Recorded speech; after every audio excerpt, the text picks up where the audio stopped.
Joseph Anderson created a video called Why Horror Games Don't Scare Me.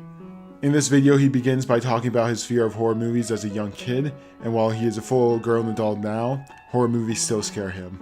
He then contrasts this to his opinion about horror video games. They don't scare him.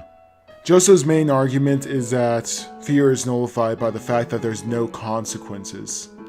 While a character dying in a movie means that they won't come back, a character in a video game has the ability to respawn over and over again, living the same experience endlessly until they get past it. He then goes on to say that the scariest video games for him are games like Don't Starve, where your inability to solve a problem can result in starting over from the beginning with no previous progress. Now, Joseph Anderson, I know that you're a critic, and your channel is very opinion-based, which is fine. I also know that horror is subjective, and what's scary to me is not scary to you.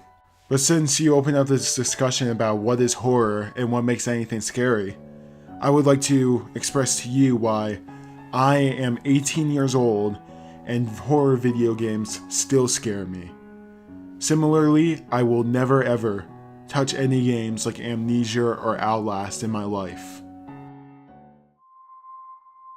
I remember when I was 12 years old and this game called Slender came out. You collected pages until this guy in a suit killed you. I was never able to play this game. Sometimes I walk a few steps forward before running to the corner of my room waiting for Slender Man to end the game for me. Now I know this game seems pathetic today, but back then, it's terrifying enough for me to avoid going out in the dark for months. You see, Joseph Anderson argues that death is the biggest fear for him in a video game, and that the theme of a horror video game is no different than the theme of an adventure game or a theme of a puzzle game. But I'm here to say that the unknown is the scariest thing in a video game for me. When I was playing Slender Man, I knew Slender Man was out there, somewhere, silently stalking me. I knew my fate was sealed, and I was eventually going to get caught by Slender Man. The problem was, I didn't know where I was going to get caught by him, and when I was going to get caught by him. All I could do was walk through the forest, having that feeling that something is going to happen, but never knowing when it was going to happen. And this is why I still can't play games like Amnesia or Outlast. The first hour I played Amnesia, there wasn't a single monster, but the idea of a monster being in any new room was enough to make me quit. In Outlast, I couldn't even bring myself to enter the asylum because my brain already talked me out of it.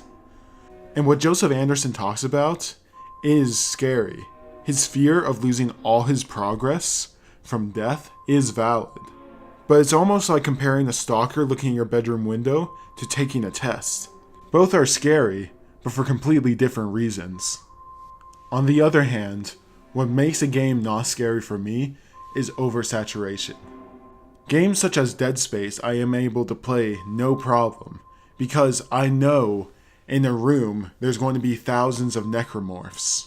Once I've seen the threat doesn't become as scary because I know what the threat is going to be. Also in Dead Space, I know that I am going to see necromorphs everywhere. Again, in Amnesia, it took an hour of me playing and I didn't even find a monster. But in Dead Space, I could walk a minute and find a necromorph, no problem. The easiest way I could compare this is to a little game called Minecraft. I'm not sure if it's just me, but do you guys remember playing Minecraft for the first time and hearing about these creeper things? They would sneak up on you and blow up right behind your back. And for me, the idea of creepers sneaking up on me scared the shit out of me. And every time I saw a creeper or one snuck up behind me, I had the biggest panic attack of my life. But the thing about Minecraft is that there isn't that many enemies, even today, but especially back then. And so, creepers are something you'll run into all the time.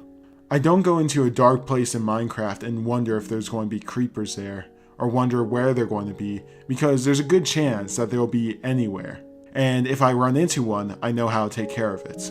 But when I'm playing games like Amnesia, I never know what any of those monsters are going to be like because there's so few of them. So when I do run into one, I have no idea what to do, I panic and I quit the game. Or in my case, the thought of just having to deal with one of these monsters out of nowhere is enough for me to just quit the game entirely. You see, Joseph Anderson, none of this fear comes from the fear of dying in a video game. It comes from the fear of not knowing what to expect. And as I said before, your opinion is your own, but I don't see where you're coming from. And you know what? That's completely okay. I just wanted to tell you, Joseph Anderson, and anyone else watching, why horror video games have a deep cemented fear ingrained into my body, and has nothing to do with the fear of dying in a video game. Hey guys, that was my new series called Turbo Thoughts. The idea is that in between long, big edited video projects that I'm doing, if something happens, like new movie comes out, a new video game, or some sort of discussion that's relevant for a short amount of time, I want to get a video out there as quick as possible, telling my opinion about it. The whole idea is so I could get them out there as quick as possible while there's a discussion going on or anything. Over here I got Joseph Anderson's video. I highly suggest you check it out and many more of his videos. He's my #1 inspiration on why I've made videos like my Life is Strange one and why I'm continuing to make them. He just makes them a lot better than me. Also over here I got my Life is Strange video. I put a lot of effort into it, and I'd be really appreciative if you check that out. Anyways, I'm going to go back to doing some real life stuff mixed with the new video. Hopefully I'll be able to get it out pretty soon. I don't have an ETA, but I just look forward to it when it comes out. Okay, see you guys.